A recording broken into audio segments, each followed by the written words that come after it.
ગુજરાતના ખેડા જિલ્લામાં બુધવારે સાંજે એક મોટી દુર્ઘટના સર્જાઈ હતી। અહીં એક જ પરિવારના 6 સભ્યો નદીમાં ડૂબી ગયા છે, જેમાંથી મોટા ભાગના કિશોર વયના પિતરાઈ ભાઈ બહેન હતા। પોલીસના જણાવ્યા અનુસાર આ ઘટના કનીજ ગામમાં બની હતી। આ ઘટનાને પગલે ગામમાં શોકનો માહોલ વ્યાપ્યો છે। મળતી માહિતી મુજબ મહેમદાવાદ તાલુકાના કનીજ ગામે મોટી દુર્ઘટના સર્જાઈ છે, જેમાં અમદાવાદથી વેકેશન કરવા આવેલા 4 ભાણેજો સહિત 6 બાળકોના નદીમાં ડૂબી જવાથી મોત થયા છે।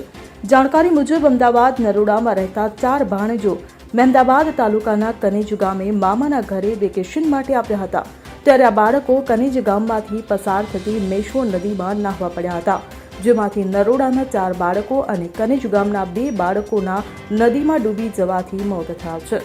Bureau report CN24 news.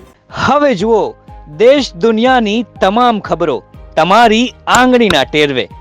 ઉઠાવો મોબાઈલ અને ગૂગલ પ્લે સ્ટોર પરથી ડાઉનલોડ કરો અમારી CN24 ન્યૂઝ મોબાઈલ એપ।